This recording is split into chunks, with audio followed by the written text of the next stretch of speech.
Pitsikina trano izy dia nany tokantranonao manatitra ny araba indray tompoko lasy tompoko vavy ary manasanao ampanajana anaraka ny fotoana ny fampalalam-baovao eto amin'ny fahitalavitra matv amin'ny ity aliny talata fa 7 ny volana janoary 2024 ity.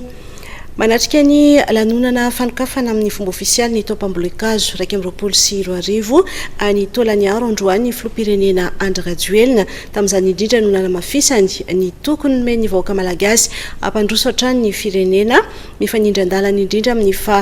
roa taona izay nitondra any Madagasikara. Vola Ravoavy sy Tsira Kotorson. 7 janoary 7 janoary 2024 feno roa taona katroka androany no nitondran'ny filoham-pirenena Andry Rajoelina ny firenena. Androany dia nalavoany toky tamin'ny vahoaka malagasy fa hanao niezaka fampandrosoana ny firenena ny filoham-pirenena nandritry ny lanonam-panokafana ny tompam-bolikazo 2024 izay natao tany Manantantely Tolaniaro. Nambaran'ny filoham-pirenena fa betsaka ny asa efa natao ary maro no mbola ho tanterana. Tamin'ny 7 ny volana janoary noa nanao fianianana teo anatrehan'ny vahoaka malagasy tany Mahamasina ny tenako amin'ny hoe ampandroso an'ity firenentsika ity. Dia androany feno roa taona katroka noa nitantanako ny firenena. Dia eto amin'ity koa eto amin'ity toerana Manantantely ity aty Tolaniaro noa manamafy anatrehan'ny vahoaka malagasy rehetra ny tenako fa anao niezaka rehetra miaraka amin'ireo minisitra sy ny tompon'andraikitra isan-tsokajiny tsy kesoroka fa anao niezaka rehetrarehetra ampandroso an'ity Madagasikara malalatsika ity. Tsy maintsy mandroso Madagasikara ary betsaka niezaka efa nataontsika fa mbola ho betsaka ihany koa mbola ho ataontsika, na dia mbola maro aza ny tokony ho atao, na dia mbola maro aza ny mbola tsy vita, dia hiezaka isika indrindra mba hitondra ny fampandrosoana isaky ny tokantrano sy manerana ny Madagasikara. Madagasikara rakotrala no fanambin'ny filoham-pirenena atao anatin'ny kabariny dia nanatsidika ihany koa ny mazava-dehibe ny fambolikazo ny filoham-pirenena. Ny fambolikazo dia anjara andraikitra ny firenena rehetra ary izay no mahafinaritra anahy amin'ny fahatongavan'ny marché reto miaraka mandray anjara amin'izao fambolikazo zao. Nandeha tongotra lavitra zay vao tonga ity amin'ity tapon'ity vohatra ity ary rehefa teo zany miaraka namboly azy miaraka tamin'ity izy dia zao indray miaraka amin'ny marché reto mba izay mba handrakotra ala satria zao vohatra zao dia potika tanteraka dia mba nirarisika mba afaka 3 taona dia mba ho rakitra alitsy tiany vohatra ity Madagasikara ihany koa.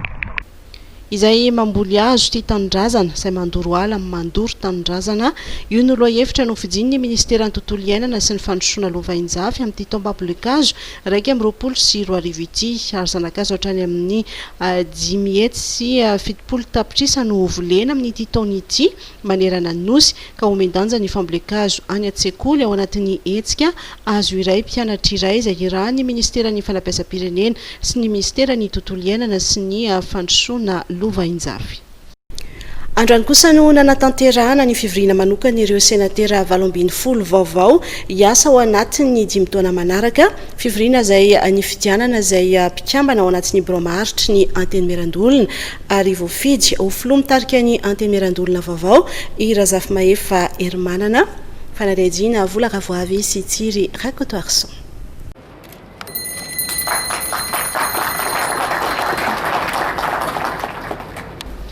Ny senatera Razafy Mahefa Hermanana no mpandimby ny rivotra Kotovao amin'ny fitariana ny anteny Mirandolona. Razafy Mahefa Hermanana izay kandidat tokana narotsaka ny senatera Irmara nandritry ny fifidianana izay notanterahana ny maraina teo teny amin'ny Lapananosy kely. Lany tamin'ny salanisa 100 Hermanana Razafy Mahefa tao aorian'ny latsabato miafina nataon'ireo senatera vaovao miisa 20.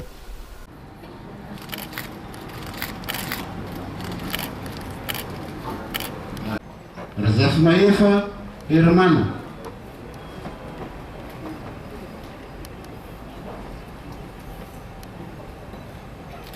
Razafy Mahefa Hermanana.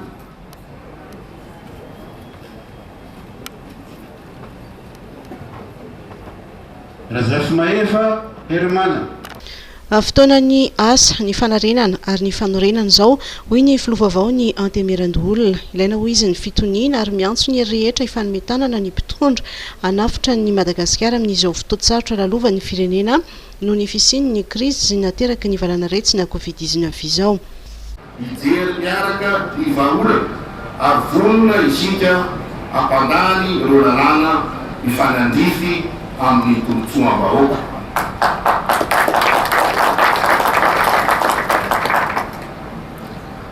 Raha ivereno kely no fiara-miasa amin'ny fitoranam-panatanteraka dia mahatoy isika ny safidy ny olona Madagasikara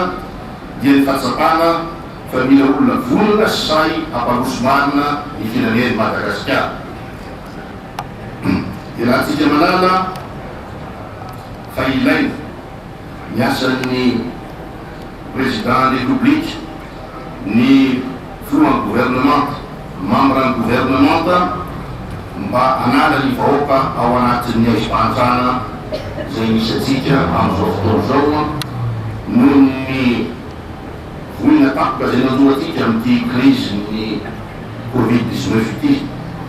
ary efa nanambady hoentany rendanitra ny filoha Andry Rajoelina fa vonona tanteraka izy hitondra fandrosoana ary tsy maintsy malesy Madagasikara. Ilaina ny fanoerana tompolasy tompovavy fa ny toerana misy amin'ny firenena amin'izao fotoana zao dia ilaina ny fametanana ny zanaky firenena ity koa antsoavo no ataonay l'olo Madagasikara andao re isika ifametana anavitra Madagasikara manolotana anareo mpanolo zahay na ny amin'ny commune rehetrarehetrany na ny amin'ny faritany rehetra areo ifanometana anavitra Madagasikara fa dia mahorena loatra ny manjono firenetsika.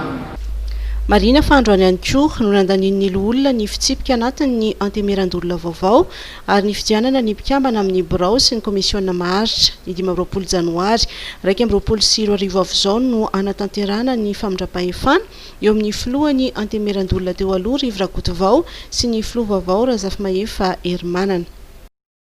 Adingana lehibe ny fametrahana ny antemirandolona hoy ny Premier Ministre Tsay Christian. Antemirandolona izay manana andraikitra amin'ny fanoloran-tsaina ny fahefana mpanatanteraka.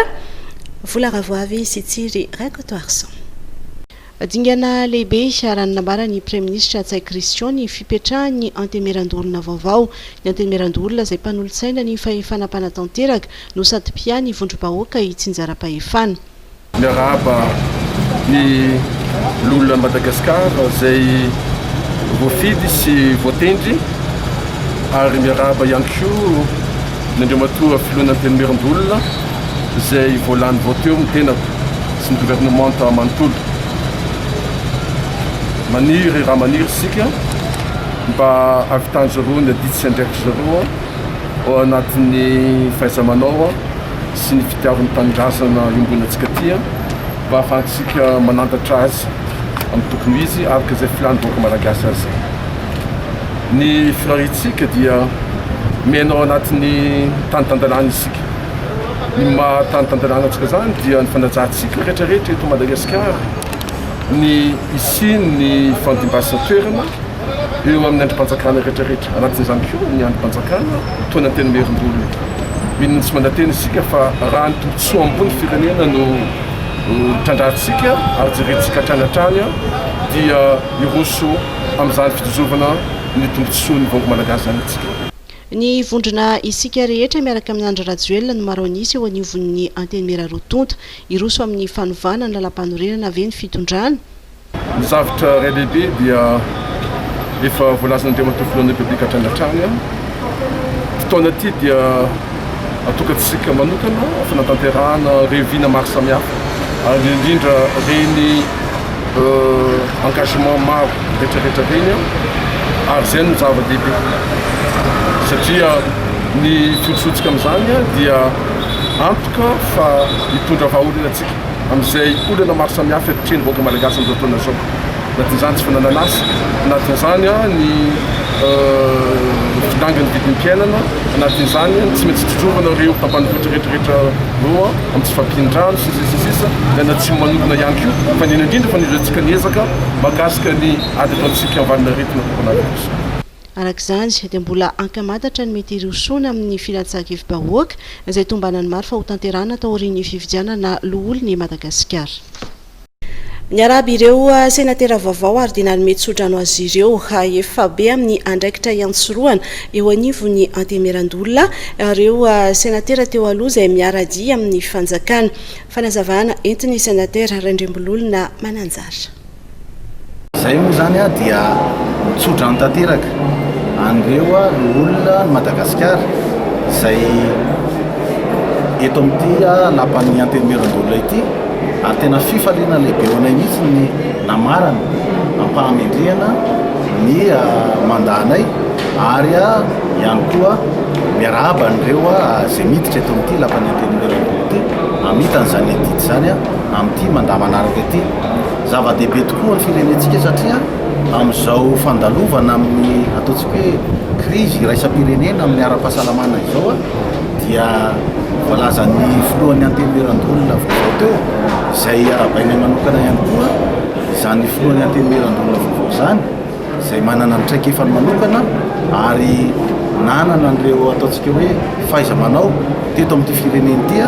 dia lany somatsara da amin'izany toerany filohan'ny antemerandolona izany dia marina tokoa ny teniny teo hoe mila mifanometanana isika mianakavy, mila mirahina isika mianakavy mba anavotana an'ity fireneny ity indrindra hitsonjovana ny vahoaka malagasy. Ka ho anay manokana zany dia maneho lalandava an'izay atao hoe fahavononana ny fiaraha-miasa satria izay raha teo moa dia fantatrareo fa manohana anjo fitondrana tarihany filoha Andrinira Rajoelina zao ary indrindra vonina tanteraka amin'ny fiaraha-miasa amin'izany fitondrana zany ka ireto olona vaovao reto dia manana an'izany fahavononana izany tanteraka. Misy zany ataontsika hoe firaisana eo amin'ny ity fitantanana firenena ity ary indrindra izay zavatra tena hoe mahavelom-bolo tamin'ny kabary izay nataon'Andriamatoa filohan'ny antemerandolona teo dia ny fanaitanana na avy any amin'ny mpanohitra ianao na avy amin'ny kilafo samihafa ianao dia izay fanaitanana hoe andao isika mianakavy hiara-navitra n'ity firenena ity. Azay no makasika an'iny fa hivadika lafim-baovao hafa mihitsy kosa indray isika mbola ao anaty ny ady amin'ny valana aretsina Covid-19 ny firenena hoy ny Premier Ministre Tsay Christian. Ko manamafy ny tokony anarahany rehetra ny fepetra ara-pahasalamana mba tsy partan ny valana aretsina Covid-19 izy androany. Vola ravoavy Sitiry Rakotoarson. Mbola eto amintsika ny valana aretsina Covid-19 ary tsy mbola vita ny ady amin'izany hoy ny Premier Ministre Tsay Christian ary nanao antso ny tokony hanamafisan'ny tsirairay ny fiarovan-tena manoloana ny valana aretsina Covid-19 ny tenany. Ny zavatra iray lehibe dia zao rehefa voalazany eo ambenimbeny fa mbola tsy vita ny ady ataontsika fehintsika ary izay azo atao ny valana aretina ny zava-misy eran-tany hitantsika fa mahasofana ny valina aretina any amin'ny firenena ohatra ny mpandrefana na ny firenena tsy tanana ihany koa. Isika zany dia mametraka hatrany hatrany fa ny tsy maintsy fanajana fepetra fototra dia izay no anontany-antsika ny olona rehetrarehetra. Isika amin'izao fotoana zao mametraka ny fandrindrana ny asa eo am-pilatana ny ministera misahana ny fahasalamam-bahoaka. Toromariko ny ministera sahana fahasalamam-bahoaka dia tokony arahany vahoaka malagasy eto dia manantitra fa ny fanajana fepetra dia fomba andraisan'ny olom-pirenena rehetrarehetra anjara amin'izao ady ataontsika amin'izao. Nahatratra 300 anisan'ireo olona vaovao voan'ny Covid-19 teo anelanelan'ny sifika hatramin'ny 12 Janoary 2020 ankoatra ny fanarahana ny fihetsika sakana toy ny fitondrana arovava anelanelana iray metatra sy ny tsy fifandraisan-tanana.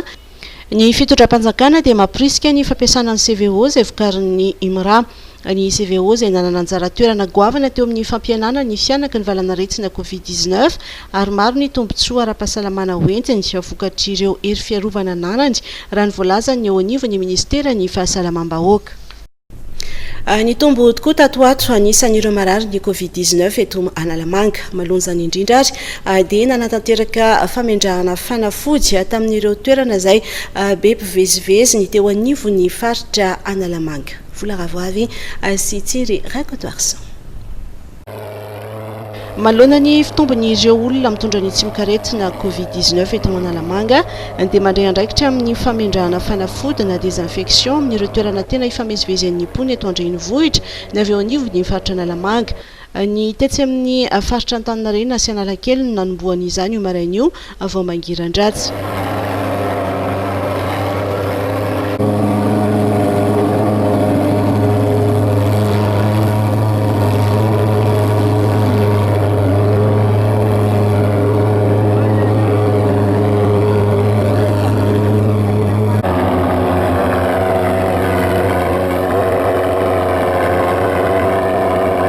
Ito isan'andro izao famindrahana fanafody eto amin'ny faritra be olona eto Andrenivohitra izao ary hitatra any amin'ireo distrika hafa ato Analamanga izany raha nambara ny tompony andraikitra eo anivon'ny faritra.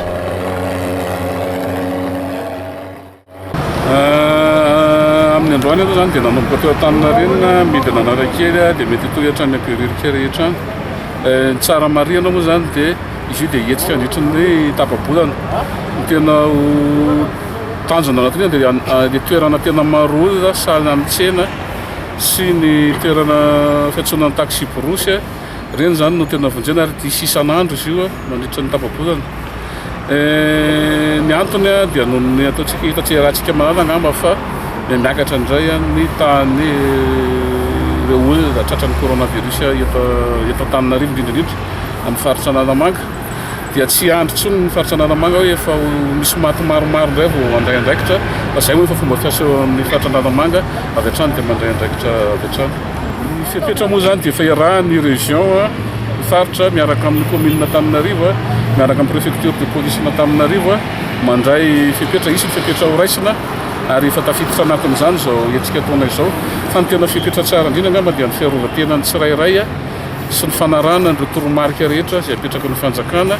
amin'ny fataontsika hoe fanajana ny karazana geste barrière rehetra izay efa fantatritsika hatramin'izay herintaona izay. Inona ny tena mampiavaka an'ity fitaovana ity satria izy ohatrany hoe vaovao be raha hoe oharina amin'ny fitaovana fampiasa teo aloha? Mampiavaka azy zany izy tonga dia manentona avy hatrany zany entona navoaka no fa tsy rano dia ino apetrany fantatsika amin'ny virus manidina raha teo dia entona zany no tena ampiasain'izy io ary miparitaka mazaka toerana maro be mazaka toerana lavitra be zany ny matanjaka kokoa zany ity fitaovana ity. Eo anivon'ny faritra Analamanga dia manamafy ny fanentanana ny pirenena mba hanaja ireo fepetra rehetra ara-pahasalamana iarovan-tena sy iarovana ny hafa amin'ny ity areti-mandoza Covid-19 ity izay mamely izao tontolo izao. Anisan'izany ny tsy maintsy hitondrana ny arovava rehefa mivoaka ny trano.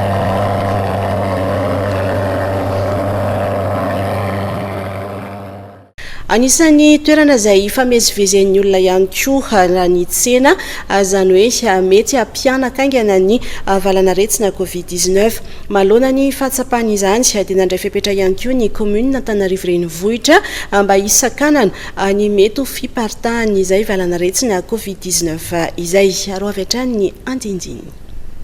Mirongatra indray ny valan'aretina Covid-19 ary anisan'ny tena ahitana izany eto amin'ny faritra Analamanga izay nahitana tranga vaovao 320 tao anatin'ny herinandro. Noho ny ady atao amin'ity valan'aretina ity dia nojerena manokana ny mikasika ireo tsena izay tena ifamezivezen'ny olona ho mafisin'ireo fepetra fiarovana amin'ny valan'aretina Covid-19.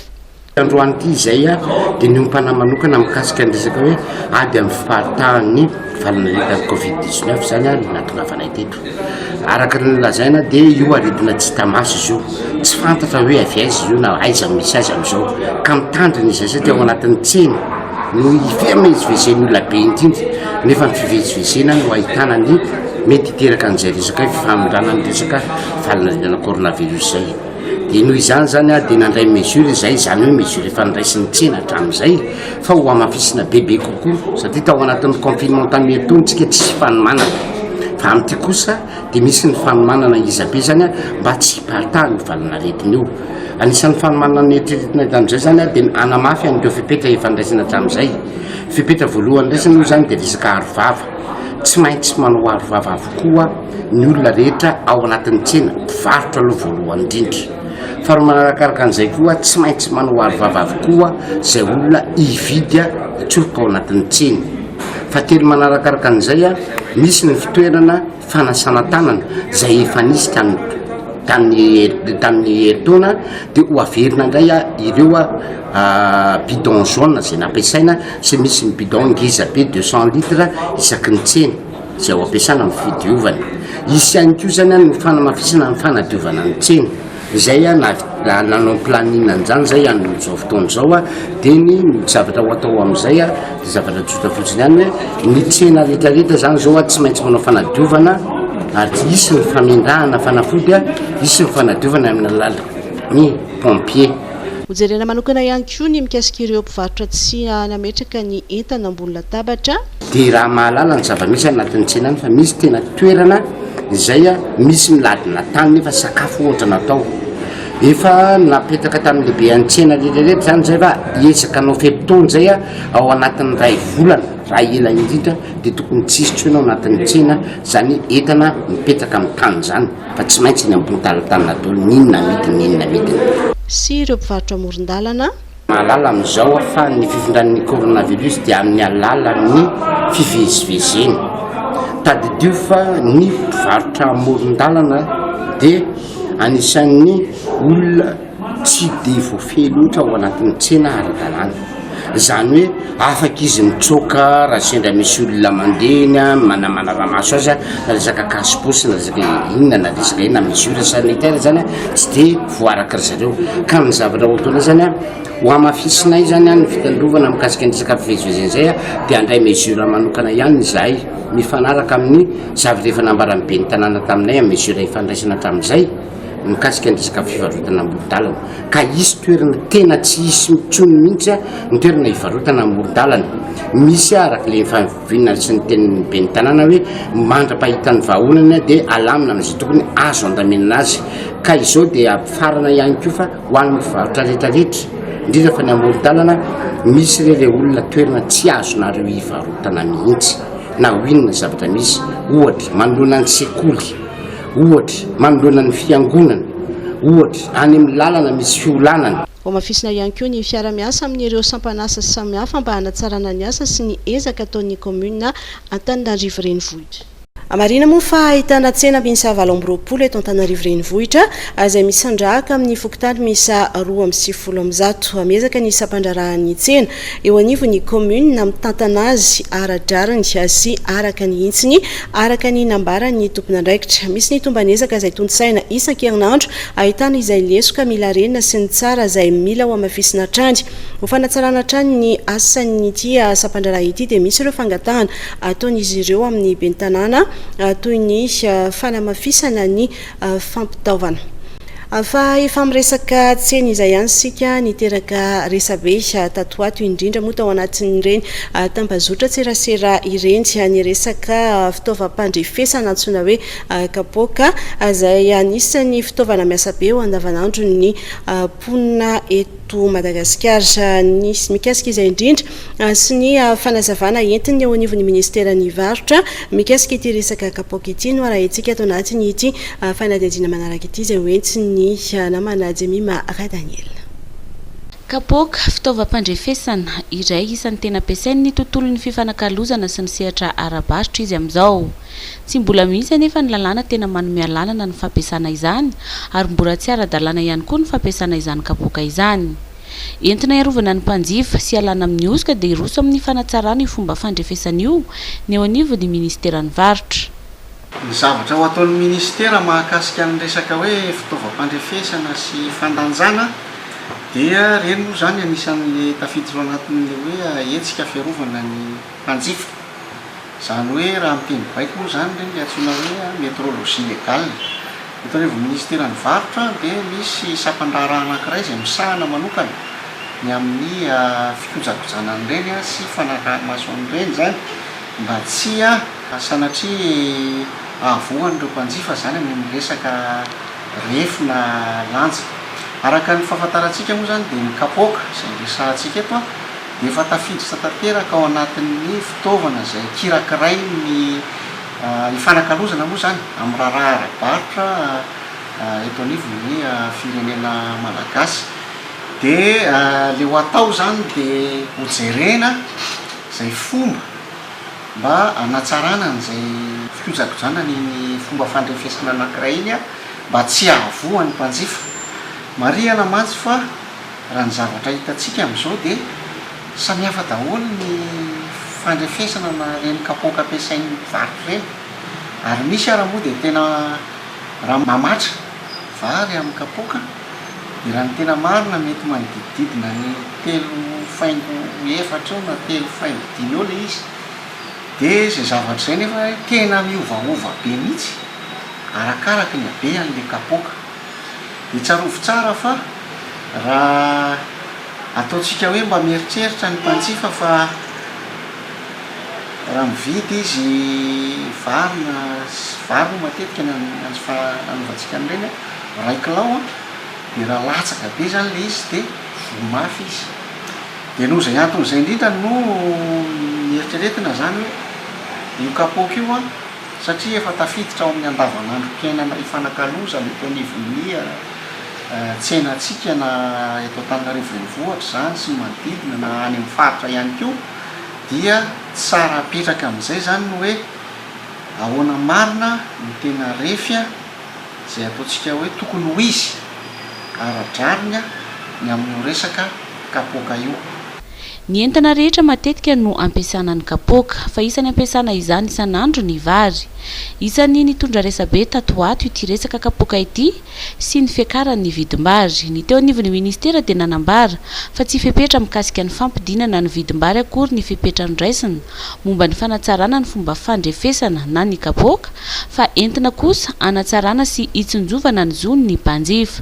Tena le mpanjifa mihitsy ny tsinjovana. Rehefa miteny izy hoe tokony mamatra fefany na kapoaka na zao dia tokony mitovy zany hoe iny ny équivalent ny vola izay aloha ao anatin'izy, fa tsisy ifandraisany amin'izay vidim-bary mihitsy le izy fa tena hoe fiarovana ny mpanjifa zany ao anatiny mba tsisy nosoka indrindraindrindra ao anatiny le fifanakalozana. Tsika nge mara mahita kapoaka zany nge misy le vodi-kapoaka iny dia asian'olona zavatra indray ao ambany eo. Vomafy ny mpanjifa rehefa ohatra ka hoe tena izay daholo no ampiasaina. Araka izany dia tsy midika akory fa ovaina na akelezina na lehibiazina ny kapoaka, fa tokony tsy hisy intsony ny osoka. Raha vary ohatra dia tokony hitovy ny kapoaka ampiasain'ny fifanakalozana rehetra ka ho 3.5 kapoaka ny 1 kilao, ary tsy tokony ho latsak'izay mba tsy hahafaty antoka ireo mpanjifa. Vaovao makasika ny toetry ny andro kosa indray no anoizantsika ny fotoana tombanana hiditra antanetsy anio alina amin'ny distrika Nantala ilay rivodoza Eloaza araka ny tatitra avy amin'ny sampana mpamatatra ny mety toetry ny andro tany amin'ny 90 km atsinanana somary avaratra atsinanana Nantala no nisy ny foibendy tamin'ny 7 ora maraina teo. Sokajina ho forte tempête tropicale ny heriny mitondra rivotra 90 km isan'ora sy tafohitra 30 km isan'ora izy manodidina ny foibendy. Mizotra mianatsimo andrefa nandiany ka mahafaka 12 km isan'ora. Miatra ny amin'ny faritra sy distrika ny Sava Analanjorofo Befandrina Avaratra ary mandry tsara ny filazana loza amin'ny tatao, filazana loza manambana kosa ho an'ny Tomasina voalohany sy faharoa ary aloatra, ary filazana fanairana ho an'ny Brikavilla, Vatomandry, Manoro sy Moramanga. Fa ankoatra ny fikortanana eo amin'ny famatsiana rano dia mampitaraina ny mponina ihany koa ny fahatapahan'ny jiro matetika mitondra fanazavana mikasika izany toe-javatra izany indrindra ny tompona andraikitra eo anivon'ny orinasa Jirama. Omaly moa zany hitantsika efa nisy orana tamin'ny faritra Tsinanana iny, ny Mandraka, Antasosy andriny dia ataoko sarisary kely aloha le voalohany angambany le hoe ohatrany nahoana zany le inona le antony hoe matapaka an'le izy. Ohatra zao tsika ao an-trano rehefa misy court-circuit ohatra na misy varatra matetika dia misy an'le disjoncteur tsika iny midéclenche. Iny zany midikany iny hoe fiarovana an'le fitaovana amintsika sy fiarovana an'le olona koa zany. Dia mitovy amin'izay ihany zany le amin'le ohatrany hoe mahatonga an'le tranga omaly. Misy centrale ndrikaleka moa zany efa fantatsika miantoka ny 700 ny filany eto Antananarivo 700 zany raha 320 mégawatt ny filantsika 70 mégawatt zany avy any Andekalika daholo dia izay le 70 mégawatt zay zany raha vao tapaka zany zay 70 mégawatt zay satria matapaka anazy dia le mitovy an'ilay fanazavako kely le ohatrany hoe ohatrany teo misy varatra zany any amin'le io Andekalika io zany any amin'ny 700 kilometatra mialana Antananarivo zany misy an'ilay centrale hydraulique dia raha misy varatra zany eo anelanelan'izay ligne zay zany zay azo lazaina hoe lavitra zany dia le varatra zany phénomène naturel efa tonga ny fahavaratra fa le varatra zany matotsika zany ohatrany hoe mametraka zao ohatran'le paratonnerre fandrobaratra sy amin'iny zay zany arovantsika hoe mba tsy tonga dia hiatraika amin'ny vatana aty amin'ny fitaovana ohatr'izay le varatra fa sotomin'iny zavatra iny zany dia ariny amin'ny tany mba tsy hanimba zavatra na afaty olona sanatria dia ohatr'izay ihany zany ny asan'le any amin'ny ligne any misy ny atao hoe misy fiarovana koa zany any ohatrany hoe karazana paratonnerre raha mijery zao reha mijery an'le ligne le ohatrany hoe mankany Tamatavy iny tsika dia mahita tsika ohatrany ligne anakenina ohatra trifazé anakiroa zany dia misy ligne anakiray eo ambony lavalava zany hoe manaraka iny zany ohatrany hoe câble de garde anarany solona paratonnerre dia rehefa milatsaka zany varany tokony alaina iny dia alefany amin'ny tany dia fa indraindray fa mahery le varatra zany hoe mba tsy hidona amin'le mba tsy hiatraika aty amin'le conducteur zany le fil mitondra herinaratra mankaty amintsika dia iny zany ny fiarovana anazy fa indraindray le varatra mahery zany dia mahazo ihany le fil le tsika iny dia iny nefa rehefa mahazo dia iny mitohy amin'ny fitaovana rehetrarehetra ampiasain'ny jirama dia iny zany raha vao mahazo iny dia mety hanimba n'le fitaovana ohatran'le ohatrany iny zany dia raha vao simba le dia izay mahatonga an'le iny zany karazana sécurité hoe raha vao tonga amin'iny le varatra dia sokafan'le ohatran'le disjoncteur antrano sokafana aingana zany mba tsy hanimba n'le fitaovantsika zay zany ny antony iny zany hoe tena système de sécurité mihitsy zany le izy dia tapahany satria dia zay mahatonga hoe tapaka le ligne Andekalika satria fiarovana le fitaovantsika any Andekalika sy le fitaovantsika aty ambombanambola zany. Polisy misaroa no naratra vokatry ny fifandonana tamin'ny jiolahy tany Amboasary Atsimo jiolahy iray antsoina hoe Alain na Andry izay mampiroro tany amin'ny distrika Nakazobe no trateaka ny zandary lehilahy iray antsoina hoe Nafeno Pisoloko sy mpisandoka andraikitra ho jeneraly ao amin'ny zandarmaria no nampidirina ponja vonjy-maika ary avetrany indray areo vaovao tapatapany. Polisy misaroa naratra mafy ka ny iray voan'ny bala teo ambanin'ny fony ary ny iray kosa nivoaka teo amin'ny lamosiny ny bala vokatry ny fifandonana tamin'ny jiolahy nadritra ny fanafiana izay nitranga omaly atao amin'ny fokotany tahanjy any amin'ny commune Andrenivohitra Amboasary Atsimo. Naray antso izy ireo fa misy trangana fanafiana atao amin'izany fokotany izany ka dia nidiny fotony avy hatrany kinanjo izao notsenain'ny jiolahy tamin'ny tifitra basy izao. Vantany voana en'ny zavanisy ny filoham-pirenena dia naniraka avy hatrany ny ministra ny filaminam-bahoaka sy ny ministra ny fiarovam-pirenena hijery sy hikarakara ireo polisy naratra ary nanome baiko hisambotra farak'izay malaky ireo dahalo ireo.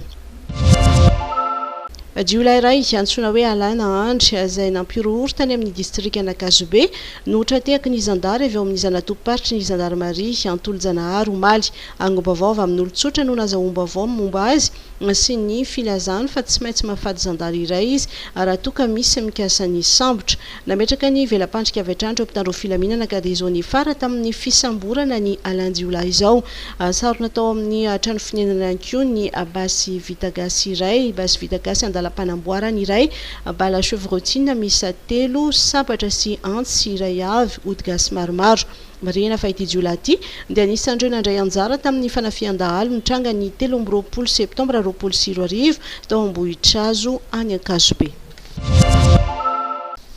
Lehilahy iray antsoina hoe Nafeno Pisoloko sy mpisandoka andraikitra ho jeneraly ao amin'ny zandarmaria no nampidirina ponja vonjy-maika omaly rehefa nandalo fampanoavana tao Antsiranana amin'ny alalan'ny compte Facebook no isolokiny sy isandohany andraikitra ampiresahan'ireo tanora hoe afaka mampiditra ho mpianatra zandary izy ary mangataka volabe ho sandan'izany nisy mihitsy aza moa ny tanora izay nandefasana taratasy fiantsoana sandoka ka tonga tany Ambositra fisolokiana fisandohana andraikitra sy fakana vola tsaradrariny ary fampiasana sy fitazomana fanamina miaramila no iapangana azy.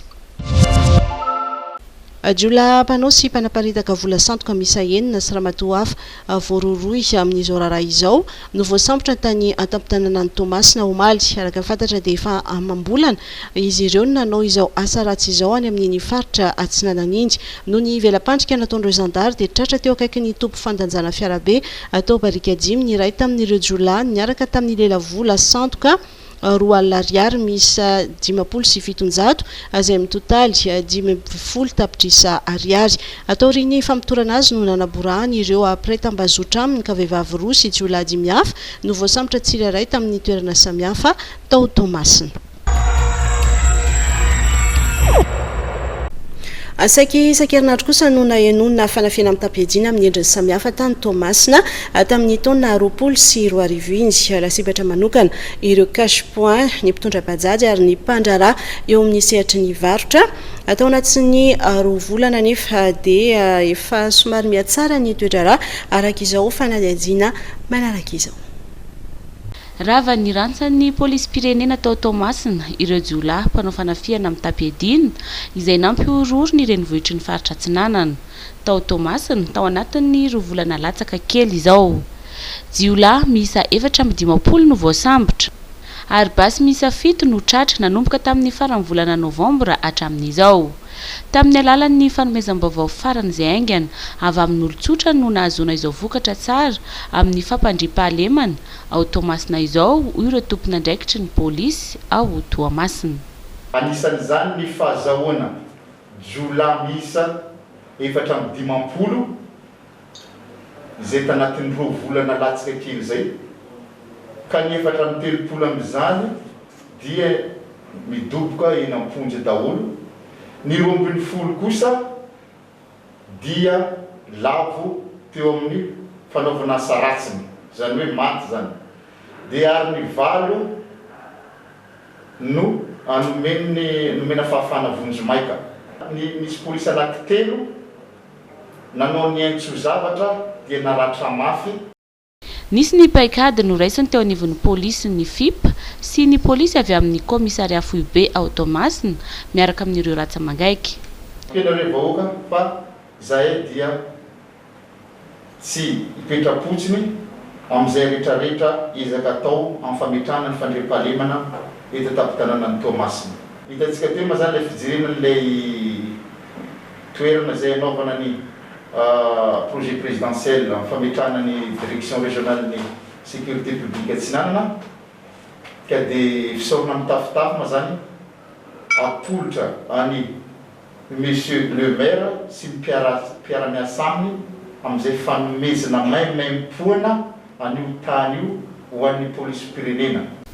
Tomasina ihany koa dia isan'ny voamafy tamin'ny valanaretina coronavirus tamin'ny taoniny. Manoloana izany dia manatanteraka fanetanana amin'ny ady amin'ny tsy hiparitahan'ny valanaretina coronavirus eto Tomasina ny eo anivon'ny polisy eto an-toerana. Asaiky nanaja ny fetranetana azo ny fiara-pitatitra hoentina avokoa ireo taxi brosy miasa amin'ny lalam-pirenena hoy ny filohana coopérative nanao esaka goavana izy ireo nanaja ny noty navoaka ny fanjakana na dia nisy fiantraikany eo amin'ny vola miditra azy izany. Fanaliajiana Norbert Rakotomalala. Taorin'ny noty ilarana fa 370 navoaka ny fanjakana mahakasika ny famerana ny entana afaka taterin''ireo taxi brosy mpitatitr'olona dia natamboka ny sady izany satria ny enany loza mpiarakodia eny amin'ny lalam-pirenena hoy ny filohan'ny fikambanan'ny kooperativa eto amin'ny gara rotera Maki. Nanao esaka be izahay mpitatitra na ny enany entana afaka entin'ny fiarana dia nisy fiantraikany amin'ny vola miditra amin'ny mpamily aza izany hoy ny filohan'ny kooperativa. À 70% ny mpandeha taxi brosy dia saika presque marchand ambulant varotra. Heureusement nefa mba nisy le fourgonnette izay atsambatikatsy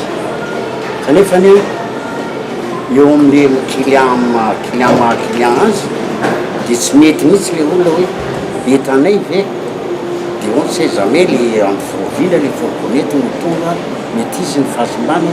dia voatery metiny hoe kanazanina zany ara nefany dia zay manaza ny an'iny dia vitsivitsy any le entana fitelinay fa ny matériau de construction io kosa aloha dia tsy mety ohatra hoe soma taolo rehetrarehetra raha ilaza an'ilay manka gagné zany any tsy dia vokatra avy amin'ny entana aloha fa io ny taux de remplissage tsy vahampiny mpandeha na mandrosona mivela dia fa maka gagné zany miena dia miena mihitsy aloha za tatoato ny fandraisana andraikitra dia resaky eta zay ianao misy contrôle tsy ambadika atsy manomboka maraina jusqu'à parivante dia misy contrôle ary misy fandrefesana entana mihitsy ary tsy mihoatra ny 80 raha vao mihoatra ny 80 dia ahemitray le tômobile dia arian'zany Koperativa misy 420 no miasa eto amin'ny Gare routière Maky izay miasa amin'ny lalam-pirenena faharoa, fahatelo, fahaefatra, fahaenina ary ny voalohany. Fiaramanodidina ny 100 isan'andro kosa no miainga eto amin'ny Gare Maky. Vaovao mahakasika ny tontolon'ny fanabeazana sy ny fanofanana kosa indray tafaverina indray rehefa niatona andritra ny fotoana maharitra ny CNH na ny Commission nationale d'habilitation sy CRFM na ny Commission de référence pour les formations en médecine. Panome alalana ny toeram-pihafanana momba ny fitsaboana moa ireo voamera ireo natomboka omaly ary aritra herinandro ny fivoriana. Antoda taratasy roapolo sy roanjato no dinihana ka ny fantoka manokana tamin'ny CRFM izay andinihana ny siansa momba ny fahasalamana ny 5 no dinihana omaly. Izy io dia commission de pirenena mpanome alalana toeram-pihafanana momba ny fitsaboana ao ny sage-femme sy ny sokajinasa mifandray amin'izay ka misy expert zany mandinika an'le antota-taratasy na le dossier dia miankina amin'ny avis amin'ny expert zany ahafahana manokatra an'ilay toeram-panofanana sehatra-pikaroana sehatra enina no misy azy io ny science sy ny teknolojia dia ny aisoratra sy ny science momba ny olombelona dia ny science ny fanabeazana dia ny science ny ingénieur dia ny science ny fiarahamonina ary ny falany izay ampivoriana androany dia ny science mikasika ny fahasalamana soritana manokana etony fa izao ny totosa dia teo mazava ho azy ny faneken'ilay expert reto anohana an'le antota-taratasy fa eo indrindraindrindra ihany koa mitohana ara-polo izay nomeny ny mpiarahamonina antoka amintsika izay efa miara ny asa tamintsika naharitra taona maro dia ny ambassade de France amin'ny alalan'ilay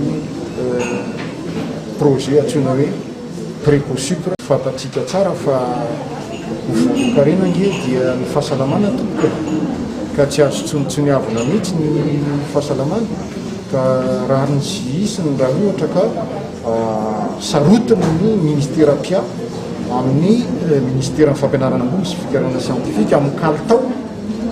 votoatom-pahalalana votoatin'ny fampitam-pahalalana na zay misy any amin'ireny toeram-panofanana ny sage-femme sy ny sampanasa rehetra mifandray amin'ny fitsaboana ny olombelona toa. Anisany nampafantatra ny momba azy omaly ny Institut de formation des paramédicaux privés. Ny Institut de formation des paramédicaux privés zany no présentena eto androany ao anatin'ny direction des instituts de formation des paramédicaux izay ao be felan-tanana misy service de coordination de formation ao anatin'io dia io service de coordination de formation io zany no mandrindra ny fanofanana izay misy eran'ny Madagasikara ho an'ny infirmier sage-femme dia ao anatin'ny fanofanana hoe infirmier sage-femme io zany misy institut mangataka arrêté d'habilitation des offres de formation dia ny offre de formation moa zany misy sage-femme infirmier généraliste technique de laboratoire zay zany no amin'ny ankapobeny. Ny ministèren'ny fampianarana ambony sy ny fikarohana ara siansa ihany no afaka manome alalana fanokafana toeram-pihafanana manerana ny nosy. raha tsy mahazo alalana avy aty amin'ny ministera izay mbola ho amafisy ny gouvernementa dia tsy tokony anome diplôme ny mpianatra ireny toeram-pianarana izay tsy nahazo habilitation reny ka eto dia efa ararotinay manao antsoavo amin'ireny établissement rehetra reny izay tsy ara-dalàna mba tokony roso amin'izany fangatahana habilitation reny mba tsy ampijaly ny ankizy izay mianatra ao amin'zareo rehefa mahazo diplôme nefa avy eo tsy ankasitrahan'ny ministera na eo anivon'ny fonction ministera ny fonction publique. Tanjon'ny ministera ny fampianaram-bony sy ny fikarohana ara-tsiansy ny anomezana kalitao ny votoanto ny fampitana fahalalana misy eny amin'ny fitoeram-pampifanana. Dia izay ihany koa no lentiko nanakatona tanteraka ny fotoana ny fampahalalam-baovao tamin'ity alina ity makasitraka anao izay nanaraka izany hatramin'ny farany mbola manasanao mpanajana ihany koa anaraka an'ireo fandarana samihafa izay efa nomanina ho anao eto amin'ny fahitalavitra MATV ny tena kosa dia mametraka indray ny veloma mandrapitafa.